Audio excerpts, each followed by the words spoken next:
Welcome back to another edition of Summer is Coming. I'm your host, Tiny Grimes, and I'm joined by Neil, the real deal, Mr. Top 4. How you doing, Neil? I'm doing pretty well. Excited to be back talking about some more Thrones. How are you doing? Doing great. I must admit,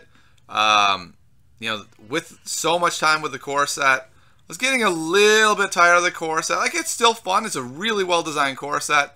But having a new pack in my greedy little hands last night, it was like Christmas morning, man.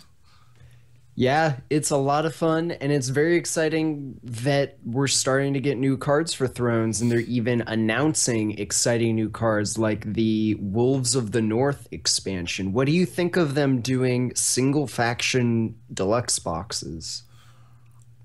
So, theoretically, I think it's a terrible idea. But there's a big caveat there, right? If the neutral cards are constructed playable and they go into other houses well that are not necessarily Stark, and if the two cards from the other houses are constructed playable that go into decks well, then it could be fine.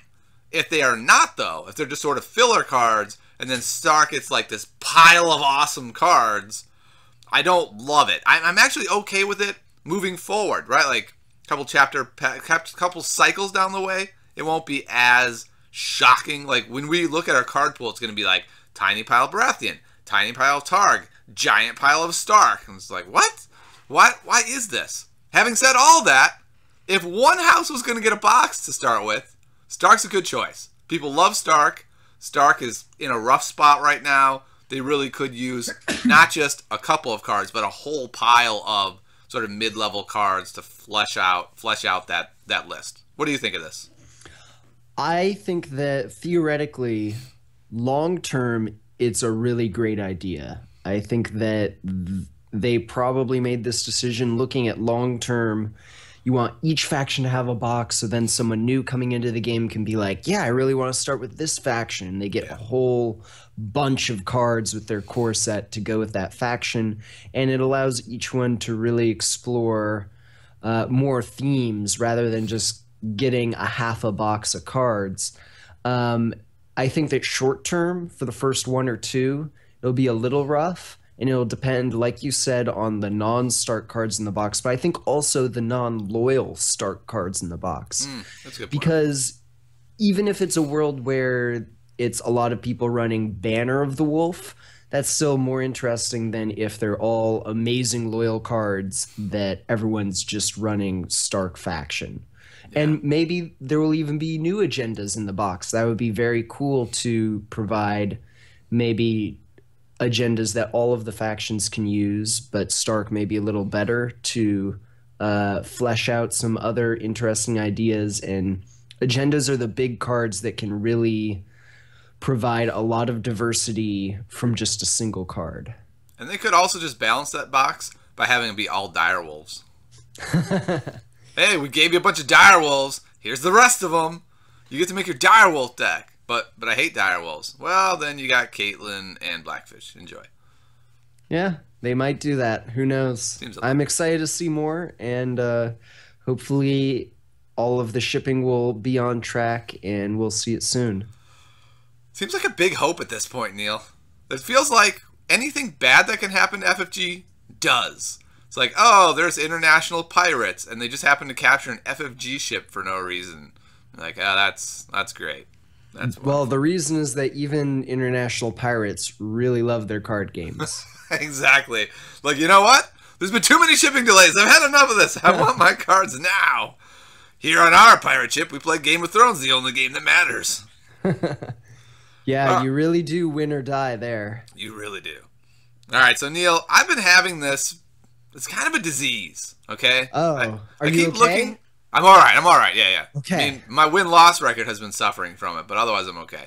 So I keep looking through my card pool and going, oh, there's all these awesome cards. Like, I could give Rob draw and Bran draw, and then I would have all these other good cards, and I can even search out Lewin, and then I build this deck, and it's like all these good cards in a deck, and it always gets its ass whipped, Neil.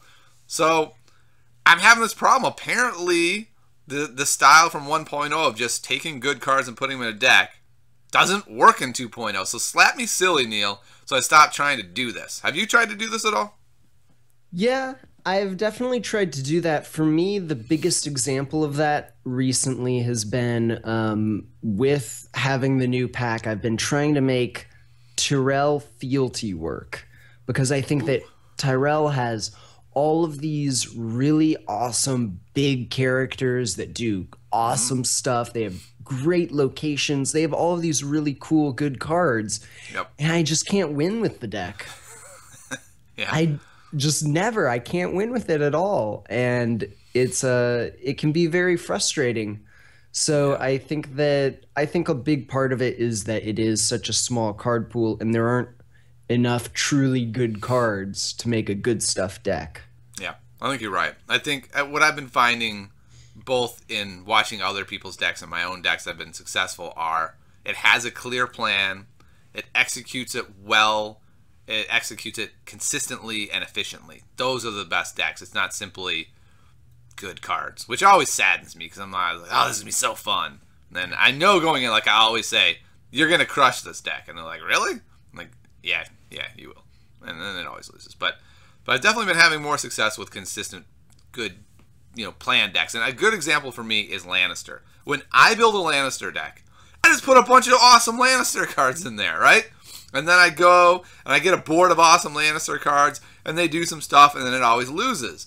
However, Lannister can be built very differently around, say, like Varys, and then post Varys having Cersei nuking your hand and having this very clear plan that's trying to execute. And I guess my point is it feels like you really do need to have a clear plan in 2.0 for now to be really successful.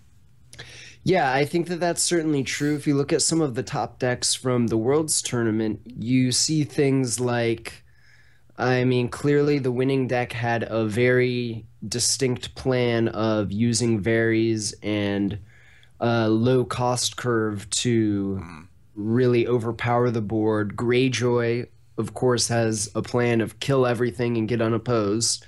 And I'd say that even Targaryen has the plan of, get Dany and dragons. Yep. Even though all of those decks do have a lot of like good stuff cards in them, they have at least a general game plan of a board state that you're shooting for. Exactly. It's Rather the same than thing just, with Bear.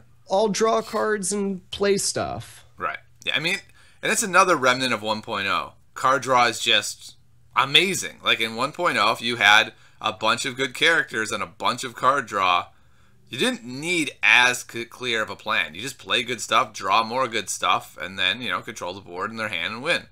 I think the best example of this in 2.0 is the second place Greyjoy deck at Worlds, where it was like, here's my plan.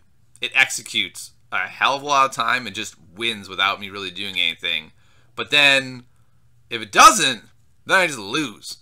Like in the finals, it was almost like they didn't play a game, right? It was like, all right, here's my plan. And Sam's like, yeah, my plan counters your plan. He's like, all right, well then, I guess we'll play it out, but I might as well scoop here on the flop because it's over already.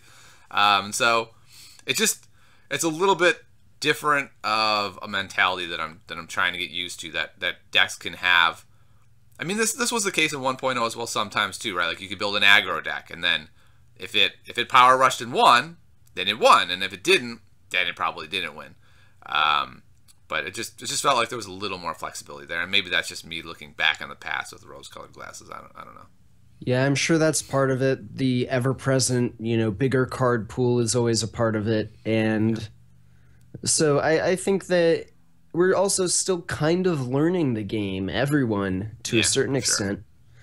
The skill, as especially some of the bigger 1.0 players really transfer over from 1.0 and being done with that to 2.0, I think that we'll see the entire skill of all of the players in the game, new and old alike, really increase as we kind of figure out the card pool more. Yeah, I was talking to some people about this actually just yesterday about how Worlds was so interesting this year that most of the people I know who are serious about Game of Thrones were all in on 1.0 and barely knew anything about 2.0. Like, they threw a deck together, and maybe they played in the tournament, but it wasn't just a side event. It was like a distant side event. And so it's going to be very interesting as all these, really top-level players hone their gaze 100% on 2.0. I think you're right. I think we're going to see skill go up, decks become much more interesting as people really find new archetypes and tune them. And I think we'll see them more. Like, I feel like we didn't see that many different archetypes going into Worlds. People got kind of locked into Barra, into Targ, into some variation of Lannister that I don't think was as good as those two decks, and then a Greyjoy deck. And to have someone like Sam who has at least claimed that he didn't spend a lot of time. He just basically made a 1.0 deck and then was like, all right, here I am. Having players like him and all. I mean, I know the SoCal guys best, so having all the SoCal team be all in on 2.0 is going to be really fun. So yeah, certainly looking forward to it, and looking forward to getting more cards into the game. Yeah. But you know what? Speaking of more cards, Neil. Yeah? I don't even know if we need more cards. No, of course we do. But Take the Black is so good. It's hard for me even to fathom how good of a pack this is. Like, when you've been playing 1.0 for as long as we have, when a pack comes out, you're like, oh, there's a meta-playable card in here. That's awesome. And then there's another one that's like in a 2.0 deck, and another one in like a tier 1.5e deck. This is a good pack. This pack, top to bottom, you're like, playable, bananas good, broken. Like, it's just such a great pack to just chuck on a core set meta and go, deal with this, guys. So I'm really excited. What about you, Neil? Yeah, overall, I think it's a very solid pack that gives a lot of good tools, especially for factions that weren't quite as strong straight out of the core, while building some future stuff for some of the better factions. It's a really strong pack overall. I like it a lot. Yeah, me too.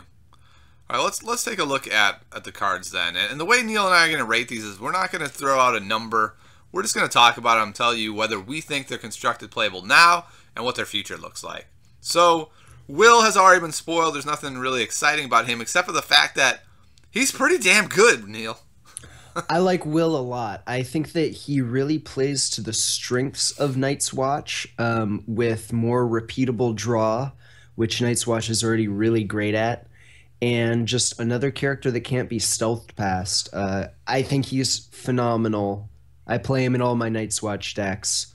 Yeah. Really good card. And at 4 costs, I feel like you can easily play 2. Like, he's not a 1 cost guy because he's too not a 1 up because he's too expensive. He's a 2. And he has the drawback, but the drawback isn't that bad. It's really, if you're playing against Greyjoy, it can start to be an issue, but pretty much any other deck, it shouldn't even be much of a problem at all. Yeah, he's a good card. All right, let's move on to the next one. This card, I feel like, is really exciting. It's a little bit less exciting now, but the future of this card is going to be potentially really, really strong. Because there's already, like, I was looking at it first, Neil, and I'm like, well, there's not that many of either of these guys that are going to be good. And I look through the Rangers, and I'm like, I would easily put 11 Rangers in my deck and be happy. Yeah. And that's now! That's with no cards. Yeah, Rangers are definitely the strongest ones now. It'll be interesting later on to see if if Night's Watch gets some weird combo, maybe with Jon Snow and Longclaw, where you do the watch as need to try and grab your Jon Snow early. Or interesting. I don't know, but I really like the design of the card, making your reserve matter more. Yeah. But overall, I wouldn't play it right now, but in the future, it'll definitely be a nice extra tool for the Night's Watch. I never think it'll be that amazing, but should be solid. I will say the upside of it is really high even right now. We'll get to this later, but I'm of the opinion that the army plot is really strong. And last night, Tyler played this turn 1 and got 2 Ranger armies off of it. I mean, That's was like quite lucky. He just stopped me from there. I was like, oh, okay, that's really lucky, but the upside is really high. And then if you think about it, I mean, this is again a combo that's going to be hard to pull off, but you can bear in the Maiden Fair, and stick all the non-Rangers on the bottom, and you're getting a little closer. Yeah, Yeah. I know we're into dirty Shaga territory. I thought you might like that combo. For me, I would I never play that. I've always been wanting to try and do those Bear and the Maiden Fair combos, but they're just too slow. It's Yeah, spending too many cards to set up something that's pretty mediocre. So I've come down a lot in my opinion of Bear and the Maiden Fair. interesting. I think Bear on the Maiden Fair is going to be one of those cards that some card or some deck is going to emerge where it is the key card in the deck. That has not arrived yet. Yeah, Maybe not the key card, but really help facilitate a combo. maybe. We're not there yet.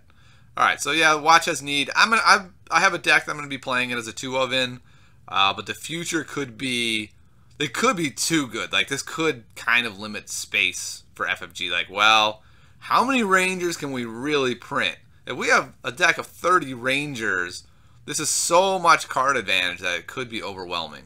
So I don't know. We'll have to see. Yeah. All right. What do you think of Maester Lewin? Maester Lewin, okay, he was the linchpin of my good stuff deck. Maester Lewin to me seems utterly, crazily good.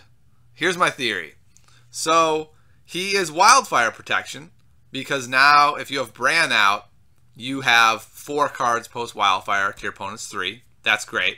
Problem, Neil, I'm going to advocate this. You should read cards. I don't. It says opponent's wildfire. I wildfire the board, thinking I was going to have 4, and my opponent was like, well, that's not what he actually says. So that was a bad moment. Yeah.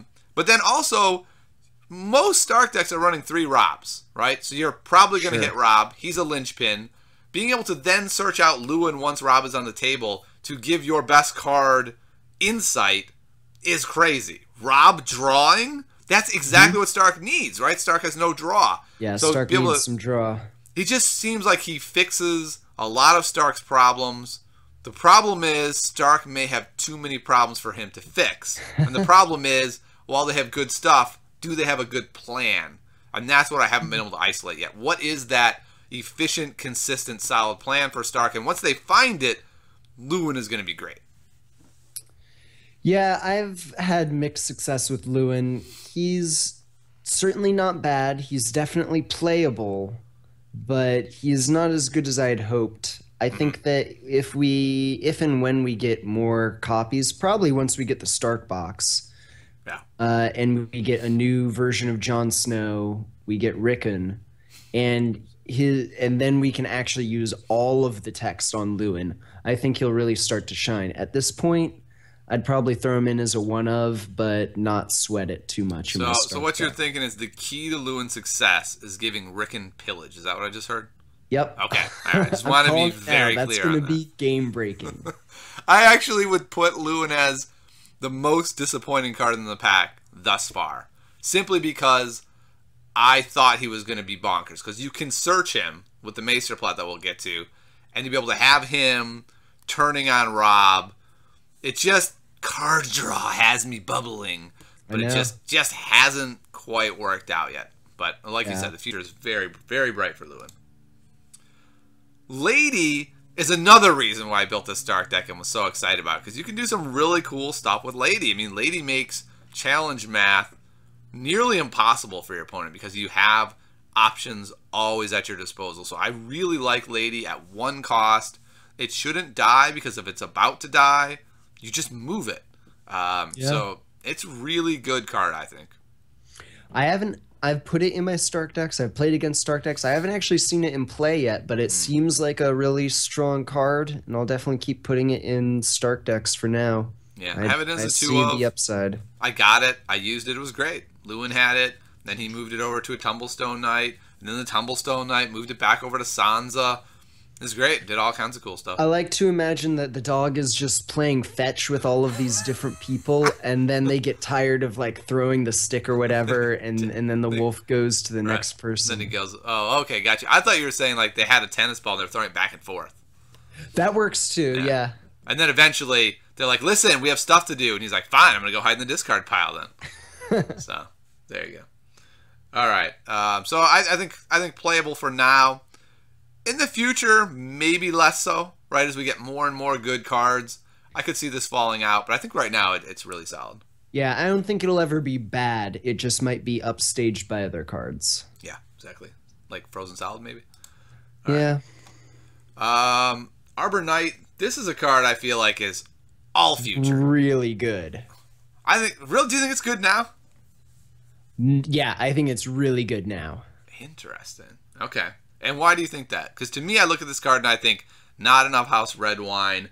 I have to pay a gold to give one strength to who? To Paxter?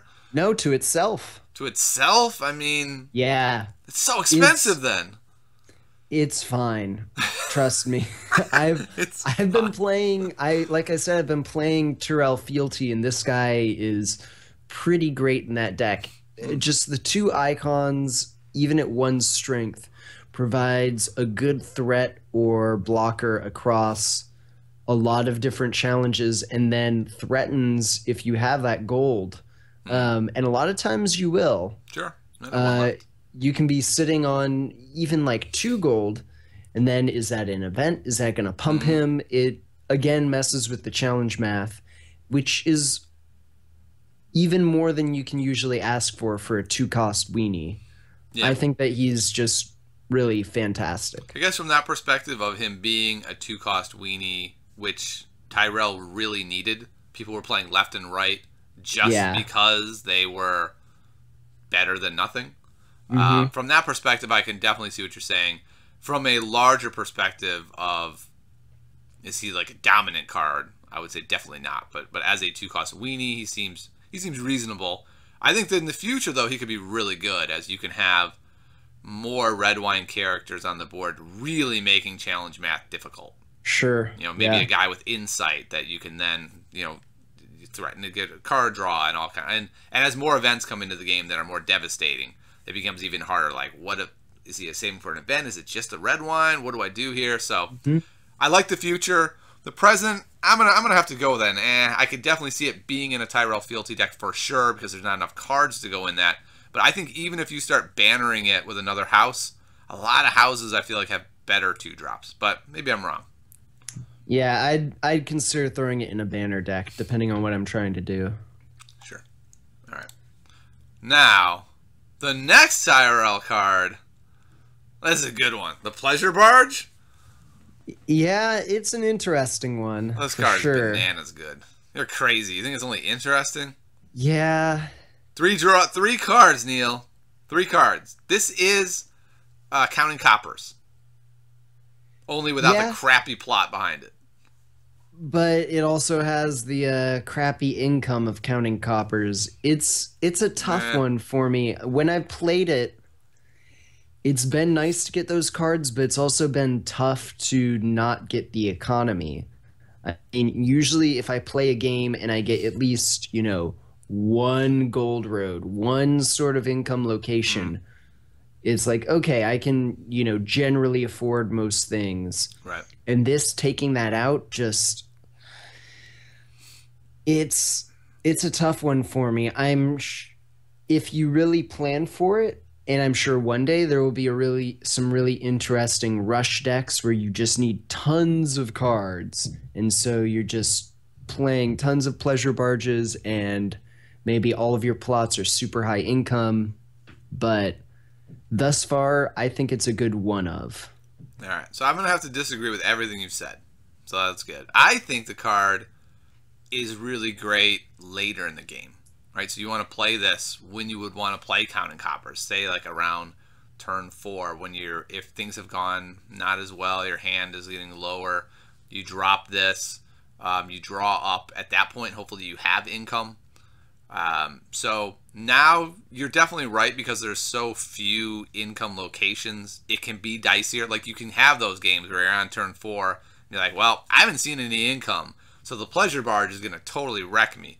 But in the future, I have to think it's going to move more in the 1.0 direction where there are more income location possibilities. And once that happens, this card will be considered a 3 of in every deck, and people will probably be eagerly awaiting its rotation out of the meta by the time we get there. That would be my thought. Sure, if all of those cards that you just talked about that haven't been previewed at all or hinted Right. at come to pass at some point and are printed, then sure, this card is bonkers Okay, good. I still think it's really good now, though. But I think you have to use it carefully, right? You have to really. This card is one of those pro cards that you have to really know your plot deck well. You have to know your deck well. You have to be able to say, okay, over the next 3 turns, what am I limiting myself from being able to play, and is it worth it, right? Like I have 3 Randys, and I have to play one in one of the next 3 turns. And if I play this, I can't. I don't have the plots left to do it. Or I have Noble Cause. I have to save Noble Cause because I played the Pleasure Barge, but it's worth it because I need the cards. It's going to be a pro card, but I really think this is one of the reasons to play Tyrell. Like I think it's that good. Okay. All right. Renly. Renly. I mean, I don't know. Yeah, I feel the same. Like, Littlefinger's better. Littlefinger is a gold every turn. He's cheaper, and he gives you 2 cards. Why am I playing Renly? He's 6. Yeah, I've been trying to make Renly work. I was really excited when he was previewed. I thought he seemed really good. Like a Tricon is always really nice. Just gives you so much more flexibility. But I think it's just too big of a tempo hit to play a 6 cost that kind of doesn't do anything, especially because it's a 6 cost that you can't really get a benefit from immediately. Costing that much means that it's very difficult unless you're on Noble Cause or something to be able to play another card that turn to start getting his discount. Yeah, I agree. I think I'm gonna go this. I'm gonna say this. I think he should have Renown. Yeah, I think, Renown would have been pretty good. Or maybe it's not thematic, but like Pillage, he just needs like a half a point more of strength, you know? Just a little something to make him a little more worthwhile. Yeah, I mean, I would go so far as to say right now I think he's utterly unplayable. That's just my perspective. That at 6, I just can't. There's no way I could find a spot for him. Yeah, I think if you're making a really... I mean, he's definitely a fun, cool card to include, but if you're making a competitive deck, just leave him in the binder. Yep, which is kind of sad. At first glance, I was a little bit more excited about him. Yeah. This is another card where I haven't had a chance to play with it yet, but I don't know what I think about it. I feel like what Baratheon does not need is a one-off kneel the board. Like they have kneel is what they do already. Like, do they really need a 2-cost kneel the board when they're already kneeling all of your best guys, wildfiring off the cruddy guys, and then kneeling your best guys some more? So, yeah, the thing I like most about Robert's Warhammer is that it is not loyal. That's true. So I didn't actually see it. I put together a Lannister Banner of the Stag deck to try and get the Warhammer on Tywin, so that Tywin could just, kneel the entire board because he'll have like 11 strength from all the gold you have left over. I didn't end up seeing the cards together, but I think that that's the most exciting thing about the Warhammer is putting it on someone in a different faction to really open up a big turn. Yeah.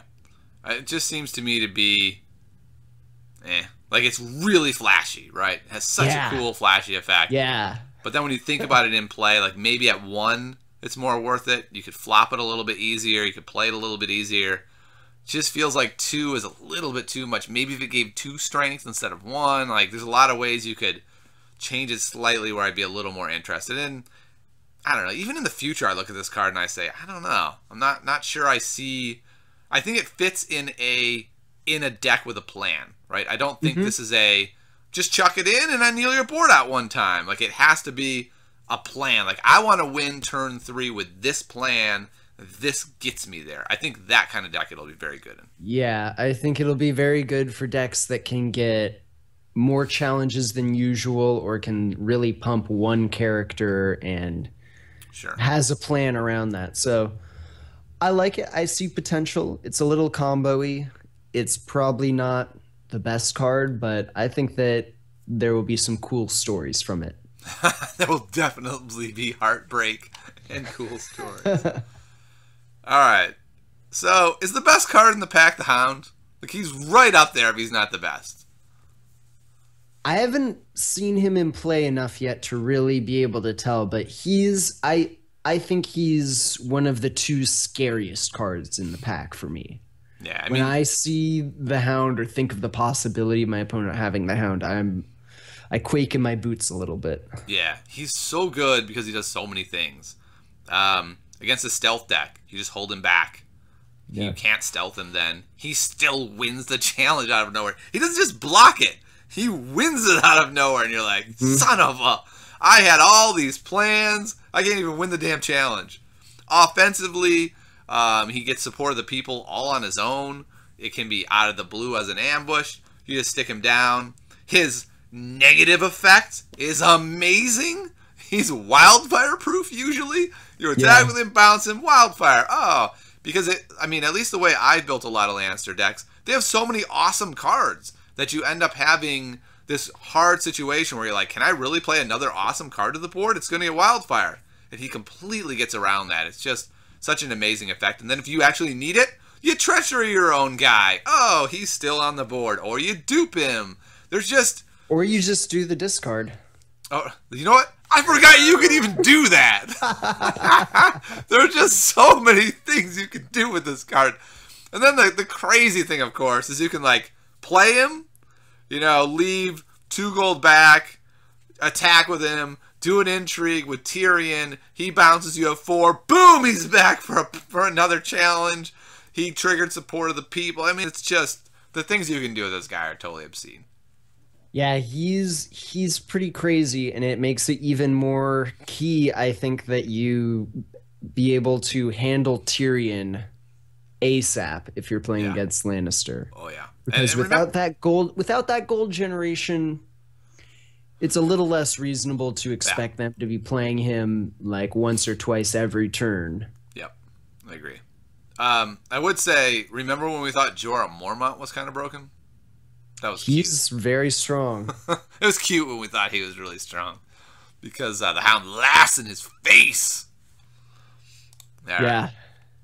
Cersei's Wheelhouse is a card I have not seen in play yet. Theoretically, it sounds kind of cool, right? Because most people want to go second. So if you really want to go second and need to go second, that's fine. Maybe you'll have that opportunity. And if they make you go first, you get a card. You get a gold. You get whatever you need. Yeah. So I don't know. I'm thinking if I build a Lannister main house deck, which I haven't done in a little while, I'd have a copy of Wheelhouse in there. Yeah, I agree. I'd throw one in there. It's some good economy or draw. And generally, I've personally found you win or lose your initiative by more than 1 most of the time. That's a good point. So I don't think that the -1 initiative is a huge deal at this point. Yeah, I mean, there's a couple of scenarios I can think of, like the March to the Wall wildfire interaction that would change that. But you're right. In general, it tends to be a wider difference. That's an excellent point. I hadn't really thought about that. So I think the future is also. I think the future of this card is going to be dependent on the meta, right? If it shifts to like everyone wanting to go first all the time, then the card becomes less good. But right now, every deck wants to go second. You're like, I'm Greyjoy. I have all these cards with going first. I'll go second. Yeah. Like, all right, screw it. Yeah. I'm putting the Wheelhouse in then. Like, that's a good meta for it. So it'll be meta dependent, but I think it's a one of probably until we get more locations to replace it. Mm-hmm. Okay, so we're on to the Seastone chair, Neil. Whew. And the chair worries me. So look at this pack. I love everything about the pack, except that Greyjoy, one of the very best decks, got a pile of good tools, especially if you banister it with Banner of the Hound. That's what I call Banner of the Lion now. It's Banner of the Hound. It's kind of crazy then. The Seastone chair is the other card other than the Hound that really scares me from this pack. It's a terrifying card to consider going against, because if you don't draw your dupes, then your characters are just going to die, and that plan that you had is history. You're done. Yeah, and it really changes the narrative for Greyjoy decks, I think. Like, before it was kind of like, okay, listen, I'm going to do double sneak attack, and I'm going to do a couple other big challenges, and I'm going to try to wipe your board. And if I miss, I die. Now I feel like the narrative is much different. You can pull that off and wipe their characters and win that way. You could just win power challenges with your 2 claim plots, and then play Seastone Chair, and just cherry pick their best guys and go, yeah, sure, I can't wipe your board, but guess what? All your best guys are dead, so what are you going to do now? You can keep your crappy guys. I don't even care anymore. I'm just going to kill your good guys, get all the power, I win. So, yeah, the Seastone Chair really, really worries me. I think moving forward, it'll be still solid. There will be more attachments you can do. There will be all the stealth characters won't be in one house. They won't all be in the house with the Seastone Chair. You will actually be able to play them in other houses to block these challenges. But right now, it's, I don't know. I'm going to go so far as to say I don't think it's a good card for the meta. Like, I think it really warps the meta towards Greyjoy too much. I mean, I don't think it's like so far over the top that I'm like, oh my god. But still, I'm worried. Like, I'm definitely legitimately worried that this card is too good. I think at 2 gold, I would feel exactly the same way. Not even a tiny bit different. Even at 2 gold. So that to me is terrifying. That I could say 2 gold, exact same reaction, and it's only 1. Talk about floppable, Neil. Yeah, it's just so strong. Definitely a card to watch out for, and potentially a reason to try and find a way to pack in some location hate into your deck. Yeah. You know who does that really well? Greyjoy. Greyjoy. Yeah. Greyjoy on Greyjoy all day, baby. Come on, bring it on. I will say this. It's the main reason I bought 2 packs of this chapter pack is because I play 6 of them in my deck. So it's really rare that you see your whole deck, so they have no idea that I have 6. So I recommend that highly. That's why you double duped it on the flop the last time we played. I was like, bam, 3 of them. And then just sat there with 3 cards in your hand for the rest of your game that you never played. Yeah, it was really hard because I had to defend every intrigue challenge. Otherwise, I would have been outed. But it was worth it. Totally you pulled it off. All right. But yeah, that card's amazing. And then, that's not the only card, right? Nope. Now we have Rise of the Kraken. And you're like, oh, that's phenomenal. They get an amazing plot also. Oh, this plot is... I heard Greyjoy like playing 2 claim plots. Oh, God. This plot is too good. They get another 2 claim plot. Yeah. In the future, again, when they're not the only house with stealth, this won't be as devastating. But right now, Neil, this plot is bonkers. I've won a number of games on just like turn 3, where you're like, okay, go ahead. You want to be foolish enough to initiate challenges in this game? Yes, do that. Do that. I will leave them all unopposed. And they're like, what? You're just going to kill a guy randomly? I'm like, yeah, I'm stupid. Okay. Oh, you have like 3 power now? Okay, now I'll just steal it all, and then with Rise of the Kraken I win. Cool, that was a good game. Thanks, man. So this card is just really sickeningly good. Yeah, it's just exactly... I mean, I like it because it is such a quintessentially Greyjoy card. Just merciless and aggressive. And I think that it's a great representation for their faction in the plot, and I think that in general... it seems like the faction plots are doing a really good job of introducing very powerful plots that really highlight the strengths of the faction. It's just tough when Greyjoy's already pretty good, and then the first pack, they get their amazing plot. So once we get the other ones to balance it out, I think it'll be A-okay. Yeah, it's one of those things where it's all moment-specific, right? I mean, two packs from now, I would have been like, oh, cool. Greyjoy's just their awesome plot. That's great. The other houses already have them. I would have loved if, say, Tyrell had gotten their plot here, and then Greyjoy had gotten it pack 3. I think it would have been better for the metagame. But it's a real challenge for FFG, right? Like, not only do they have to play test each of these cycles, they have to really think carefully with a small team about, like, how are we going to release every card. And I think sometimes, you know, there's mistakes that are made. But that's all right. Greyjoy's it's still great. Really good. All right, Merchant Prince, easily best card of the pack, right, Neil? Oh man, look at him. You can give him strength and an icon by putting the power attachment on him for 3 plus 1, 4. You get a Tricon that's 4 strength, Neil. Beat that. I didn't sway you with that. I've tried a little bit doing House Lannister bannering to Targaryen to bring him in so you can jump in a Widow's Wail. Oh, gotcha. Get the surprise strength. Yeah, I mean, then he's a 4-cost, 6 strength Bicon, which yeah, that's reasonable. Isn't bad, but he's almost the Hound. It's spending 2 cards to get that as well, and opportunity cost of playing him in your deck. He's not good yet.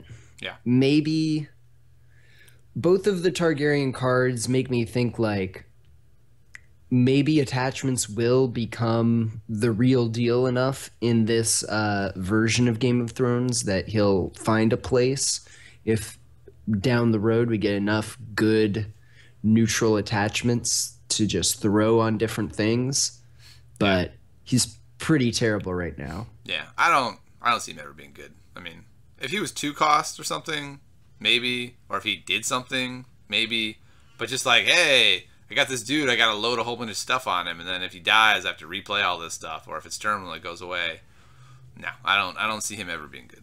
Sorry, Merchant Prince. Your day, even in a limited card pool, if you can't see playing a limited card pool, and there's no real upside to you, you're done, sir.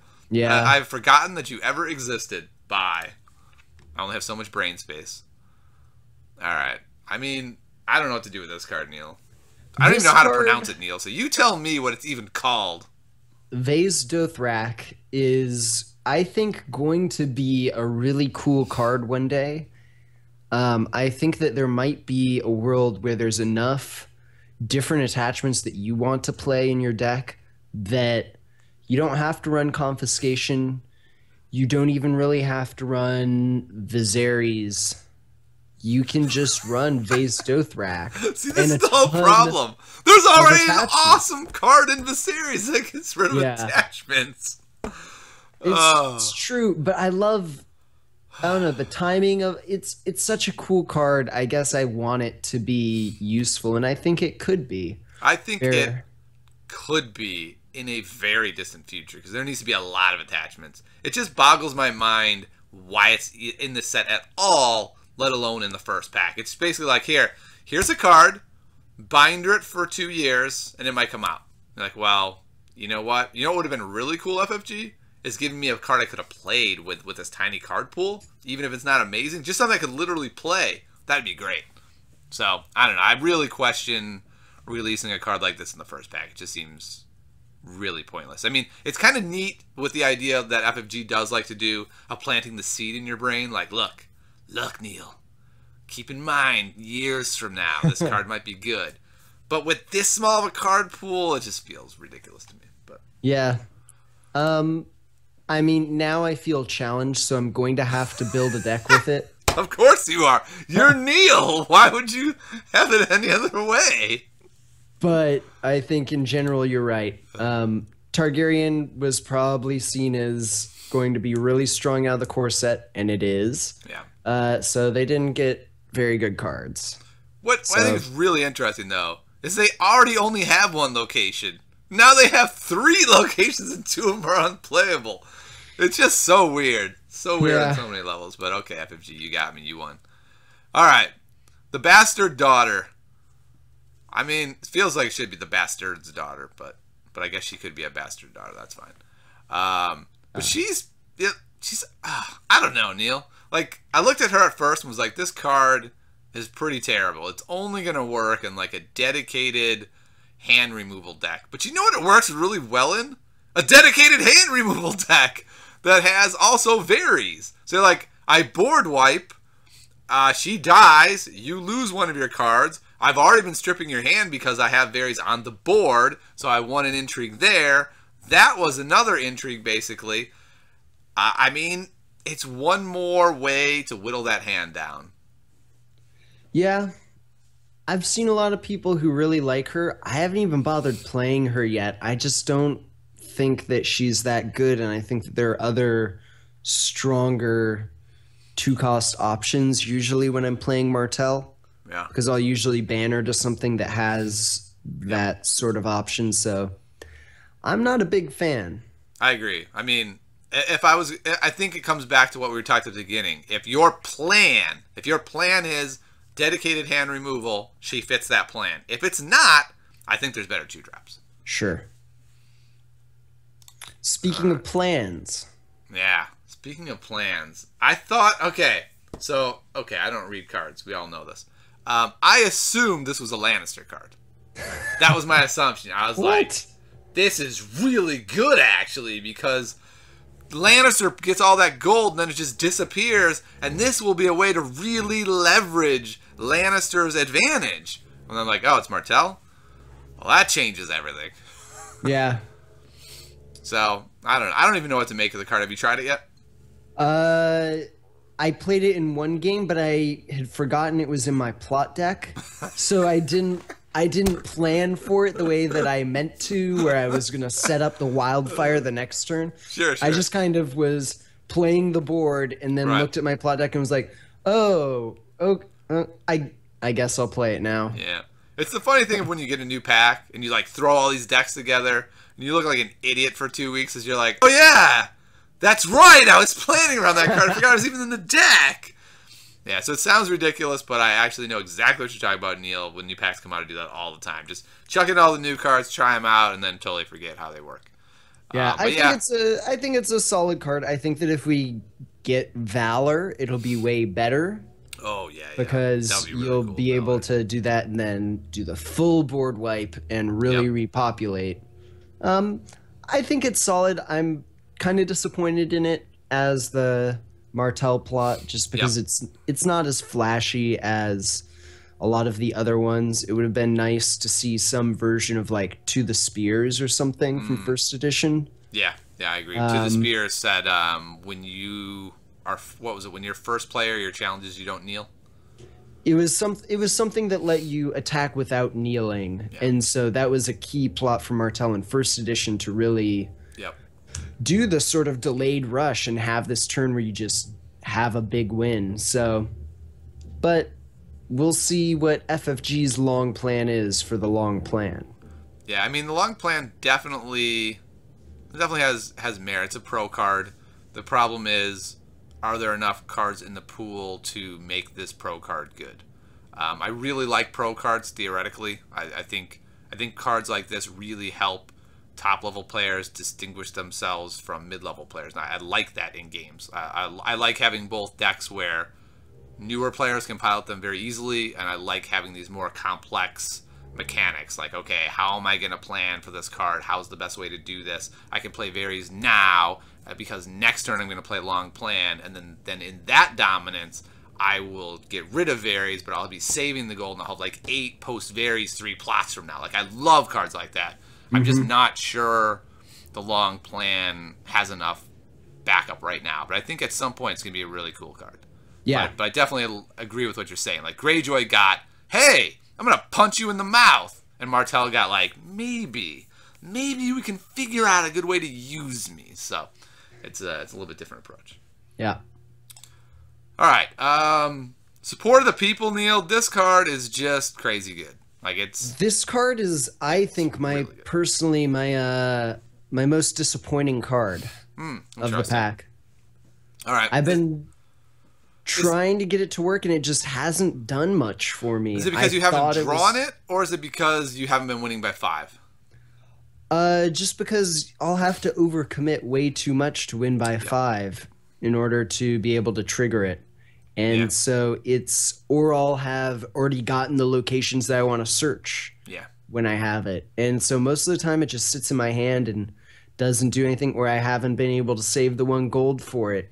There are just so many conditions on it that I've been pretty disappointed, because I was very excited for it as an event to really help bring some of the currently lesser houses up to the level of some of the other ones. Yeah, it kind of surprises me that you say that, because I feel like if you've been playing a lot of Tyrell, it fits really well into Tyrell because they have multiple good locations. They have, Marjorie, who's buffing. Maybe are Yep. you playing See Who's Stronger? I played it in Tyrell like 4 or 5 games. I think I played it once. Okay. And it wasn't even no, I played it once to get High Garden That's and pretty that good. was it. And Yeah. I didn't even like really need High Garden that turn. Yeah. It was just the opportunity to do it. Yeah. I think I agree to a large portion with what you're saying. It fits really well in a couple of houses, I feel like. It fits really well in the Greyjoy because they have a number of locations that are very useful to varying degrees, and it's very easy to win by 5 without overcommitting too much. Just one Balin swing, you're there, right? I've been Yeah. playing the Wildling Horde now because I want to have the army synergy, so with the Wildling Horde, you're there. I feel like with Baratheon, it works pretty well. Baratheon wants to win power challenges. That works well. Those are the 2 houses I'm most excited because, again, they have utterly critical locations, right? You have to have the Red Keep. You really want the Iron Throne. You really want Chamber of the Painted Table. I tried it in a Lannister deck because I was like, Lannister has a bunch of cool locations that I don't have to have. So here's what I could do. I could do like one of these locations and then get this. And it worked! I overcommitted way to a challenge and got a location I didn't need, and it was totally useless, and I got stomped into the ground. So I definitely get what you're saying, that this card is that card that looks like it goes in every single deck, but today, right now, most decks don't have the location support to really support this. There's just not enough good locations that you absolutely want to have. In the future, I really like this card because you could theoretically play like, 2 of a bunch of like 2 locations you really want, and then one of like 6 solid locations, right, that fit different game plans better, and then just go get them selectively what you need. So I think the future's really bright for the card. Right now, I feel like it's very good in Greyjoy. It's very good in Baratheon. I would think good in Tyrell, but I haven't been playing it. Maybe you are the one turning my opinion on that. I think that the upside in Tyrell is higher even than those other factions potentially because both of their 3-drop locations are really strong, but I don't know, it feels like you have to overcommit too much, and I mean, I think it could be good in a lot of decks. I've just found it very difficult to use. Yeah, I can understand that. I think the big difference is that Greyjoy and Baratheon are often winning by 5 anyway, by the stealth or by Bob's kneeling ability. Yeah, exactly. So Yeah. that may be why they fit best there. But so that's interesting. You consider that a really disappointing card. I found it to be fine. I guess fine is about right. I thought it would be amazing, and it's been fine so far. Okay. Street of the Sisters. I haven't tried this yet. I had it in my Tyrell deck. It's all right. Yeah. I think that as we get more lower cost cards, especially with some of the night stuff that's sort of floating around that will be coming soon, I think I remember seeing. I don't know, if we find more ways to get power quickly, I feel like then this is just one more tool in the Rush arsenal to make a Rush deck a reality. Definitely not there yet, so I don't think it's very good right now, but it'll be one of the sort of straws that does break the camel's back. Yeah, I actually think I haven't done this yet, but I've just rethought this, that if I'm running Support of the People in Baratheon and Greyjoy, I think this is a one-of in those decks. Yeah, I think it's a one-of whenever challenges. you're doing Support of the People, because Yeah. you also get to trigger it immediately. Exactly. You just go get it. It's a power. To me, it's all, is it worth a deck slot, right? Like, Yeah. what do I have to cut to make room for it? I generally say I want X amount of characters. That would mean this comes out of a different slot, and both Greyjoy and Baratheon are pretty full in those slots. So I'll have to think about it. But yeah, it's interesting, and I definitely agree that could be pretty strong in a Rush deck. If you can get a turn 1 and then you get 3 power out of it over 3 turns, that could be the difference in winning and stalling out. Yeah. Though you do have to kneel your faction card, so you know what doesn't like that? Seastone Chair. Oh, I'm okay with that. Oh boy. All right. Muster of the Realm is a card I hadn't even heard of until last night. Like with all the cool cards in the pack, I hadn't even looked at this card. And now that I have, it's the card I might be the most excited about. A Wow. 4/5/2 is the best plot in the game. Yeah, when you're getting the 2. Exactly, when you're getting the 2. So then the question becomes, are we there yet, Neil? Are we at a point where we have enough armies that you can do it? You can have 9 armies. Yeah. And that's a lot of armies, and they're pretty good cards. Depending on the factions. Yes, depending on the factions, for sure. Yeah. Like with Greyjoy, if you banner to Lannister, you get 2 cost armies that you can ambush in and surprisingly do a 2-claim challenge on Norris. That's really cool. The Drown guys are okay. Running 3 of them feels dicey to me. And then, so I'm running 2 of them, 2 Wildling Hordes, and 3 Cloaks. But at that point, you only have 7 armies. And so it's like, I don't know if it's enough. I think it's close. And I think that if you are building a deck for it, then it's pretty doable. I don't know if I would run like 2 copies of the plot. I guess if you're going all in on that, then you may as well. It's a solid plot.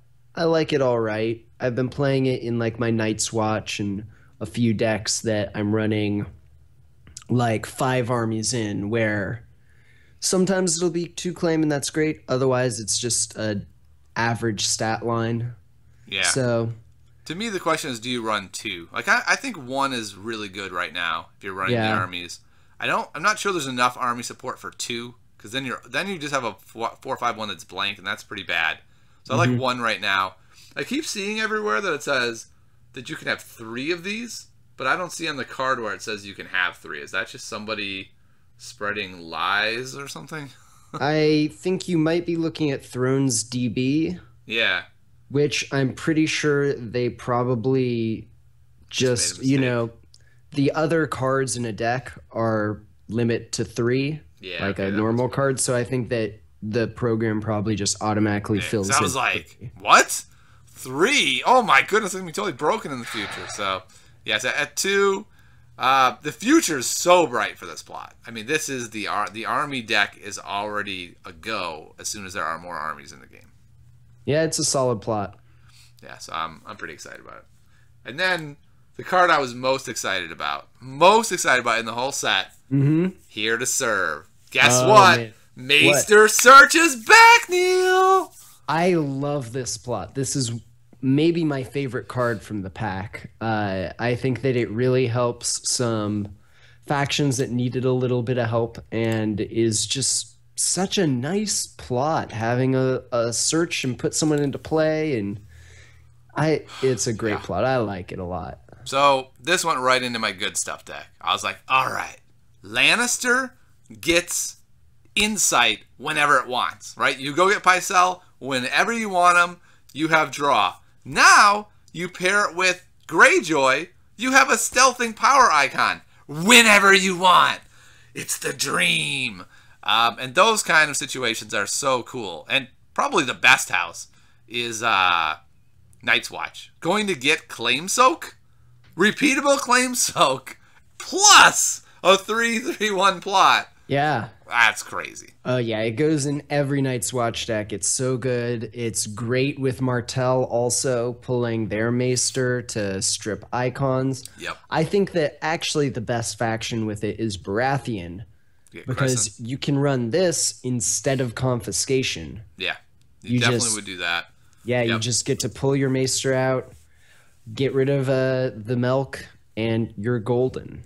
Yeah, I think this plot, like in 1.0, will be good forever, right? Yeah. And as more cards come out, I mean, as soon as this was spoiled, I started looking, who's not loyal? Okay, Maester Coletti. All right, so Stark is going, Martell is going to be a banner in almost anything I build, right? Because I'm gonna have my main Maester and then my other Maester, and so like everything was about the Maesters, and it's not quite there yet, Neil. I don't think you can build a deck entirely 100% around this plot, but the plot's really good, really. No, but definitely build it with the plot in mind. Putting, I'd say, at least 2 Maesters, maybe 3 in your deck, whether that's multiple copies of 1, or different ones so that even if you draw one of them, you can still get the amazing use out of the plot. Yep. I had last night Lewin on the table, and then I played this thinking I was going to get Coletti, and then my opponent played something like Sneak Attack, and I knew I was going to lose the military. I was like, okay, cool, Lewin's dupe. And I was like, lose that dupe, lose the bodyguard, let's move on. And he's just like, wait, you can't do that. Like, of course you can. So it can be a lot of fun. Yeah. All right, Neil. So let's talk about who we think are the big winners and losers from Take the Black. Well, I'm going to let you go first. Who do you think is the biggest winner? The biggest winner probably has to be Greyjoy, I think. Yeah, Both of their cards are just so scary good that and they play right into Greyjoy's already big strengths rather than starting new themes or developing lesser themes in the faction. So it's really a big boost for Greyjoy, I think. Yeah, and I agree. And I would go a step farther and say not only does it fit into themes, it makes them more consistent by giving them an alternate win condition, right? It doesn't have to just be, I kill your guys. You can use the claim now for power. And it's not just not two cards it gets. It also gets Support of the People if you want to play that. It gets Street of Sisters if you want to have a copy of that. It gets the Hound if you want a banner to Lannister. It's like, what? And it gets the army plot if you want to put some armies. It like my Greyjoy deck changed by a ton of cards. Like half of my pack, I was like, sleeve it, put it in the Greyjoy deck. It's like, oh, all the cards are gone. They're all in the Greyjoy deck. I might as well put Lewin in there too. It gets so many cards. And it just feels so weird that you're like, hey, one of the best decks in the meta gets 12 new cards in one pack. Like that seems insane. How are they not the great winner in this pack? No, yeah. All right. Who would you say is the next biggest winner? Because I think that's an easy one. But who do we think is next? That's a lot harder. I'm not actually as sure who the next big winner is. Because I think that there are some factions that got... I think for me, it's a toss-up between Night's Watch and Lannister. Yeah. I think that Will is just phenomenal and the event is all right. And I think the Hound is phenomenal and the Wheelhouse is all right. Yeah. I would say it's probably Lannister to me because the Hound is so good. But I think I also need to think about Here to Serve when I'm thinking about winners. And I need to think about the army plot. And if I put all those in there, Night's Watch comes real close to beating Lannister. Because you're getting your Aemon at will is really good. Getting Pycelle at will, though, is also really good. Not as good as Aemon, though. Yeah, so I don't know. I think they both did very well. Who do you think the big loser is? And I think we're probably going to say the same thing. I think it's pretty clear that Targaryen's the biggest loser, but I'm still going to make a Vaes Dothrak deck. Yeah, I can't wait to crush that thing. It's going to be fun. Yeah, bring it. Yeah, I mean, here's the best part of all. They don't even have a Maester. Like, they can't even use Here to Serve. Like, maybe we can use the army plot with the Unsullied? I don't know. It's decent, but... We have our one location that we could use Support of the People with. And we don't generally win by 5. Support the people into the location and trigger it at the same time. Yeah, I don't know. It's just kind of nice, but yeah, they really got the short end of the stick on this one. Yeah, and I think that's fine. I think Baratheon did really poorly as well, which I'm also fine with. If 2 of the top 3 houses going in did really poorly, that's fine. If you had reversed Martell's cards and Greyjoy's cards, I would be really, really happy with the pack, or even Tyrell and Greyjoy. I think the pack would be perfect. I still think it's great. I think it's really good for the meta. It's very dynamic. It shifts things a lot. Speaking of that, Neil, how do you think this meta is going to shake out? It's hard because not even everyone has the pack yet. It's like just the select few have it. You have any predictions moving forward? Well, hopefully by the time this releases or soon after, the pack should be out. True. I've seen, yeah, there'll be more Greyjoy. I think that as with any new release, there's a lot of just trying different things. Yeah. I think it'll help knock people out of continuing to. I've the past few weeks I've been playing a lot of people just copying the World Championship deck. That's funny. That's interesting. And I don't think I've lost to it since the World Championship, but it's also Yeah. not as good of players That's a hard using deck it. to pilot. That is not a Yeah. deck you net deck. Poor Thrones players everywhere. Sam was like, "Here, this is the best deck," and everyone's like, "Oh, I'll build that. Why do I lose every time? This is the worst deck ever." It's like, nope, Sam's just really good, and that's a skill deck. Sorry, my friend. Yeah, yeah, and it was also such an unexpected deck. I think Yeah. that now that people understand it a little more, it's a little harder to really get the surprise factor. I think that you'll see a lot of Greyjoy.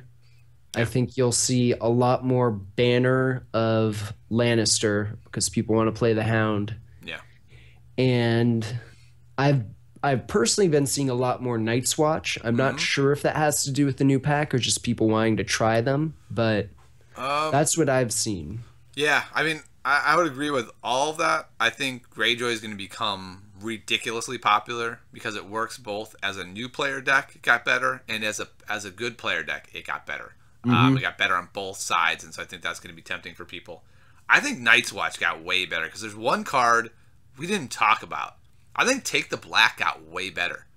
Because if my prediction holds that armies are good now, which maybe is wrong, but if it's Yeah. right, could you imagine pulling a Wildling Horde? You're like, I will, banner with Lannister. I've got Tyrion out.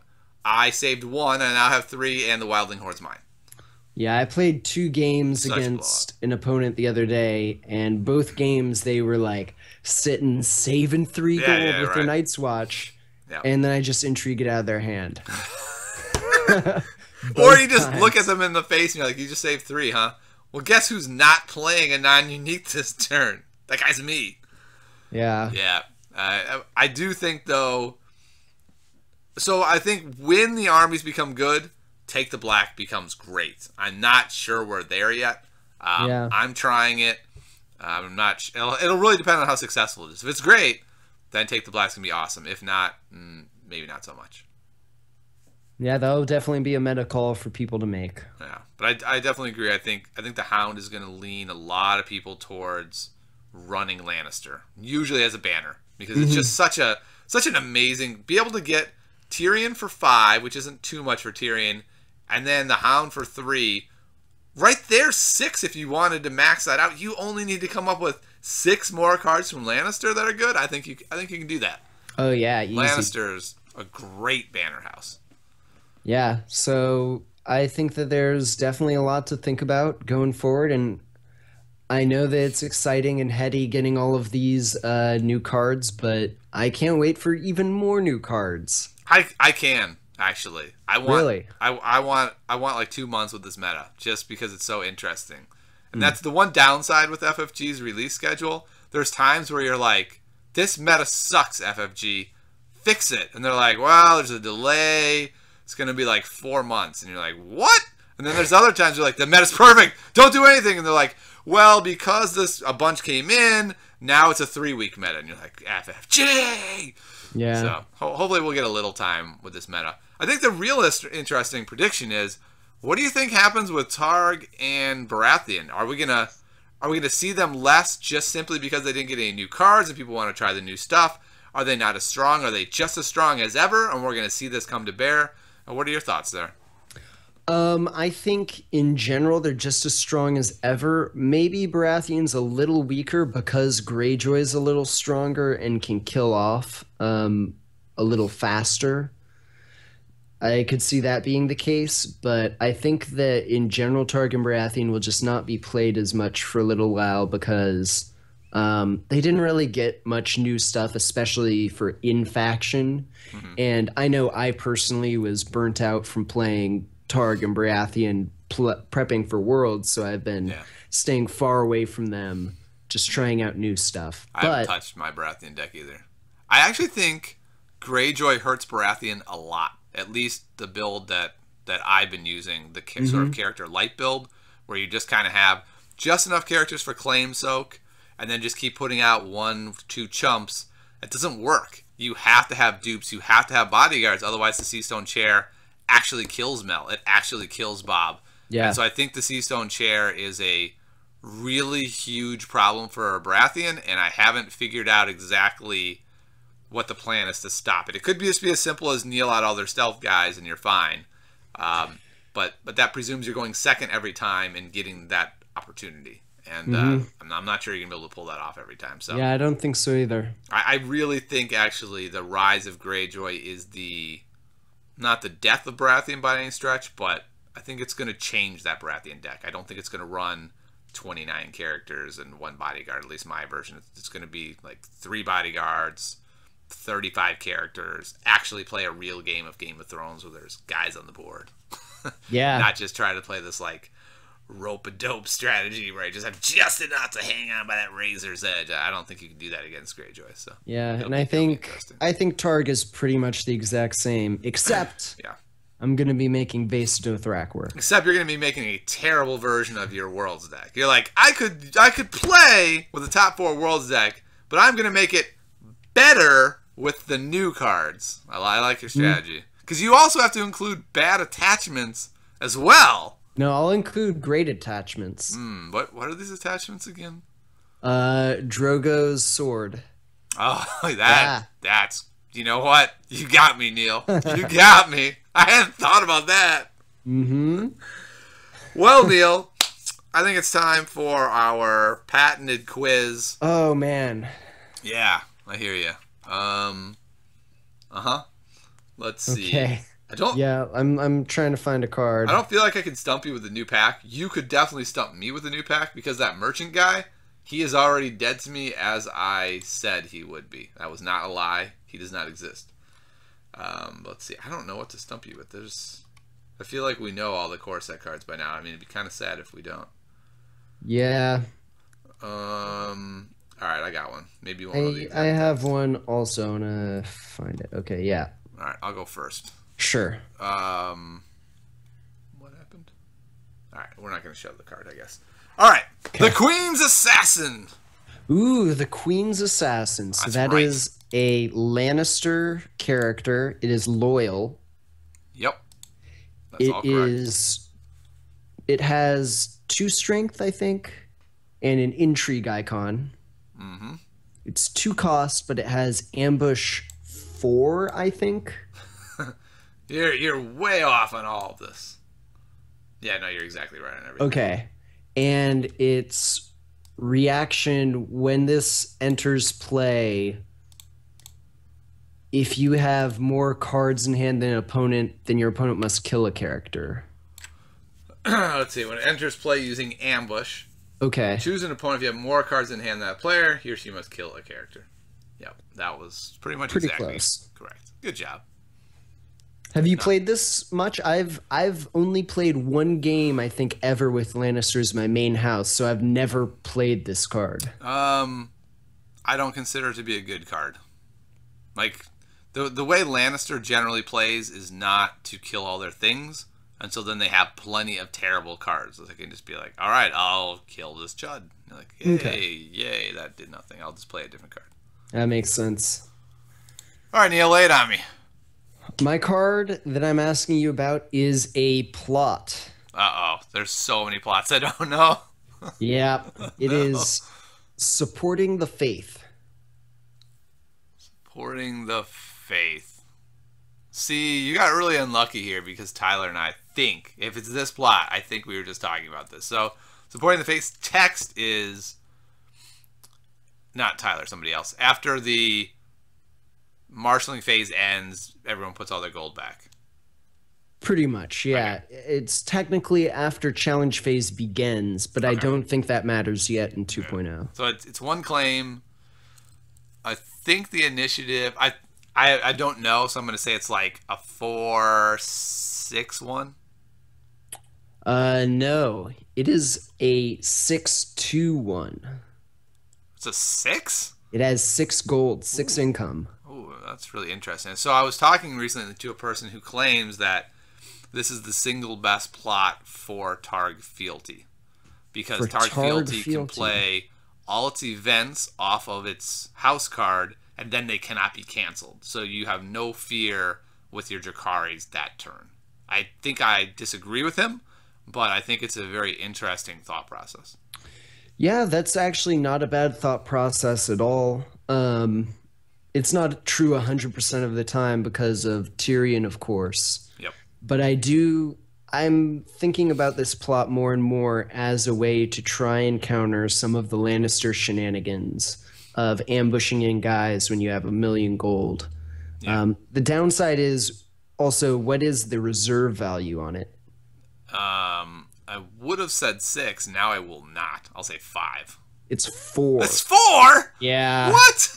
Oh, because of 6 gold. Because of the 6 gold. That makes sense. But mid to late game, your hand size is generally down a little anyway. So especially if you're playing Targ, like this person was mentioning, because I don't really have any draw at the moment. Yeah. So it's an interesting plot that I'm gonna try and put in more of my decks. I think I'll probably continue not using it. I feel like if you need gold, then Noble Cause is awesome. Calling the Banners is great. It's so funny because your example was Lannister. Lannister's like, you are hilarious. I have Tyrion. I mean, it's assuming that they have Tyrion. Right, but I mean, it can work anyway because they only get 2 then, and then they can't jump in the Hound. Right, the Hound costs 4. So yeah, I mean, you may be right. I mean, you may actually be right that if Lannister becomes the meta, right, like if the Hound becomes the meta, this will be in every deck actually, because it will 100% counter the Hound for a turn, which could be useful. Although they'll just play him regular that turn. So, yeah. But it'll be interesting. So yeah, all right. So thanks so much for coming by, everybody. I hope you enjoyed our review of Taking Back. Was it Taking Back the Black? That makes no sense. Just Taking the Black. Okay, of Taking the Black. And we'll see you next time on Summer is Coming. Bye.